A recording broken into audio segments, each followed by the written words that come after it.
안녕하세요. 서학겜입니다. 제가 지난주에는 출장을 다녀올 일이 있어서 영상을 올려드리지 못했습니다.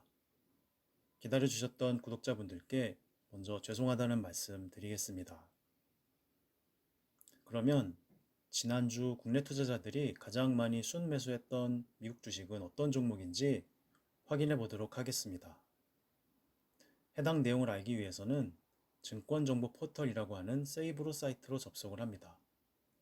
그 다음 상단의 여러 탭 중 국제거래 탭을 클릭하고 바뀐 화면의 왼쪽 메뉴 중 두 번째 외화증권 예탁결제를 클릭합니다. 그러면 다시 이렇게 세 가지 하위 메뉴가 나오는데요. 그 중에 세 번째 종목별 내역 주식 탑 50을 클릭하고 현황 구분은 결제 금액, 세부 구분은 순매수 결제, 조회 기준일은 저희가 매번 일주일 단위로 확인하고 있기 때문에 지난주인 월요일 3월 13일부터 금요일인 3월 17일까지로 설정 후 국가는 미국을 선택하고 조회를 누릅니다. 그러면 이렇게 데이터 처리 뒤에 1위부터 50위까지 국내 투자자들이 가장 많이 순매수 결제한 금액 기준으로 1위부터 50위까지의 종목들을 확인할 수 있습니다. 특히 종목명이 너무 길어서 일부 이렇게 생략 표시로 나올 때는 이 넓게 보기 버튼을 클릭하면 전체 종목명을 확인할 수 있어 편리합니다.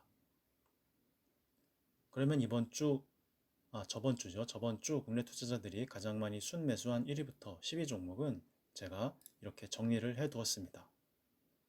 우선 1위는 뱅가드 SP500 ETF라고 하는데 S&P 500 지수를 추종하는 ETF입니다. 그래서 S&P 500 지수를 1배수로 추종을 하는 ETF, 티커는 VOO라는 티커를 가지고 있는 종목이었습니다. 아마 지난주 SVB 이슈도 있고 크레딧 스위스 같이 금융적 구조 위기가 오는 것이 아닌가라는 그런 이슈로 인해 증시가 크게 하락을 했었죠. 그래서 다시 반등을 예상하시고 S&P 500 지수 1배수를 매수하신 분들이 많으셨던 것 같습니다. 그 다음 2위는 인베스코 나스닥 100 ETF인데요. 이것은 제목에서 유추해 볼 수 있듯이 나스닥 100 지수를 1배수로 추종을 하는 ETF입니다. 하지만 우리에게 익숙했던 것은 이 4위에 있는 인베스코 QQQ 트러스트 SRS1 ETF인데요. 바로 이 QQQ라는 티커로 굉장히 익숙하죠.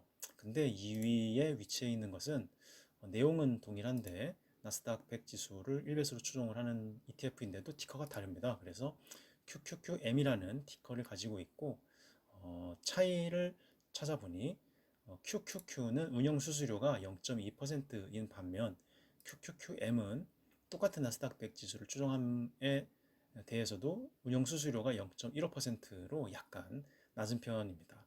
그래서 아마 투자자분들께서 운영 수수료를 좀 낮추고자 이 QQQM이라는 종목을 매수하신 것이 아닐까라는 생각이 들었습니다. 다음 3위는 프로쉐어즈 울트라 프로 QQQ ETF인데요. 이것은 TQQQ란 티커로 우리에게 굉장히 친숙하죠. 그래서 나스닥 100 지수를 3배수로 추종을 하는 ETF이고요. QQQ나 QQQM처럼 1배수를 추종하는 ETF와 달리 운영 수수료가 0.86%에 달합니다. 그래서 굉장히 거의 한 4배 가까이 비싼 또는 4배 이상이 되겠네요. 4배 이상 되는 굉장히 많은 거의 1% 가까운 수수료를 내야 하는 그러한 ETF다라고 보시면 되겠습니다. 그리고 4위는 우리가 조금 전에 2위의 QQQM과 비교했던 QQQ이고요. 이 QQQ가 우리에게는 좀 더 익숙하죠. 그래서 똑같이 나스닥 100 지수를 1배수로 추종하지만 운영 수수료가 한 0.2% 정도 된다라고 보시면 되겠습니다. 그 다음 5위는 iShares Core SP500 ETF인데요.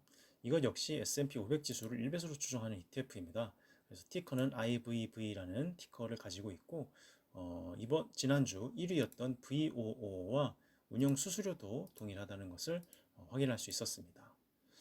출시된 회사만 다를 뿐 그 외에 나머지는 거의 동일할 것으로 보셔도 되지 않을까라고 생각이 됩니다. 다음 6위는 SVB 파이낸셜 그룹이라고 해서 파산을 했던 SVB 실리콘밸리 뱅크죠. 그 실리콘밸리 뱅크가 속해 있는 금융그룹을 매수하신 분들이 의외로 굉장히 많았다는 것을 확인할 수 있었습니다. 아마 이 은행이 법정 관리 내지는 파산에 들어가더라도 다시 회생할 수 있을 것으로 생각해서 오히려 지금이 저가에 살 수 있는 기회다라고 보시고 굉장히 많은 분들이 순매수를 하신 것이 아닐까라고 생각이 됩니다. 티커는 SIVB라고 되어 있음을 알 수가 있습니다. 다음 7위는 퍼스트 리퍼블릭 뱅크인데요. 이 퍼스트 리퍼블릭 뱅크 역시 파산 또는 회생의 위험에 크게 노출되어 있어서 언론에 굉장히 크게 보도가 되었던 바로 그 은행입니다. 티커는 FRC라는 티커를 가지고 있고 아마 6번에 있는 SVB와 같은 목적으로 다시 회생 내지는 다시 정상화될 것을 기대하시고 지금을 오히려 저가 매수의 기회로 생각하신 국내 투자자분들이 여기에 많이 투자를 하신 것으로 보입니다. 다음 8위는 디렉션 델리 20 플러스 이어 트레저리 불 3X SHS ETF인데요. 이것은 TMF라는 티커로 우리에게 굉장히 친숙한 만기가 20년 이상 남아있는 미국채 지수를 3배수로 추정하는 ETF입니다. 역시 주가가 계속해서 하락하고 반등하는 모습을 반복하고 있고 금리가 이번에 0.25%포인트 베이비 스텝 인상을 하긴 했지만 여전히 상승하는 추세를 보이고 있기 때문에 아마 미국채 쪽에 좀 더 관심을 가지고 투자하신 분들이 계신 것 같습니다.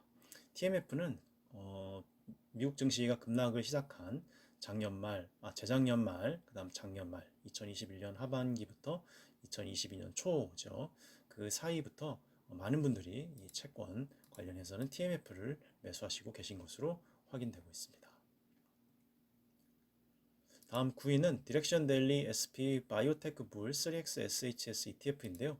이것은 바이오테크놀로지에 관련된 지수를 3배수로 추정하는 ETF입니다. 그래서 코로나가 큰 이슈였을 때 이 LABU라고 하는 티커를 가진 이 바이오테크놀로지 쪽 관련 ETF가 크게 인기를 얻었는데요. 아마 최근에도 이 바이오 쪽 관련한 국내 투자자분들이 이 라부 종목에 관심을 많이 가지신 것이 아닐까라고 생각이 됩니다.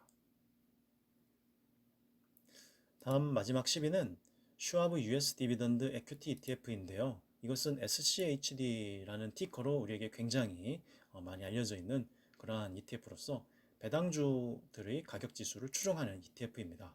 그리고 실제로 분기별로 배당도 해주고 있어서 ETF로서도 인기가 있고 그다음에 분기별로 배당해준다는 측면에서도 인기가 있는 그러한 종목입니다.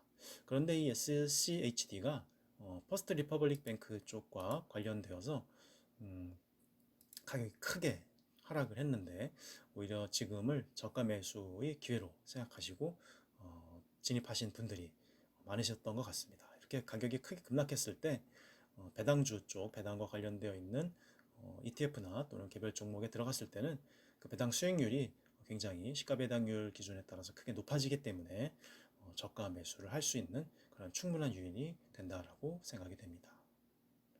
네, 이상으로 지난주 제가 출장으로 미처 영상을 제작해 드리지 못했는데요. 지난주 국내 투자자분들이 가장 많이 순매수했던 10가지 종목 알아보았습니다. 네, 다음 주에 또 뵙도록 하겠습니다. 감사합니다.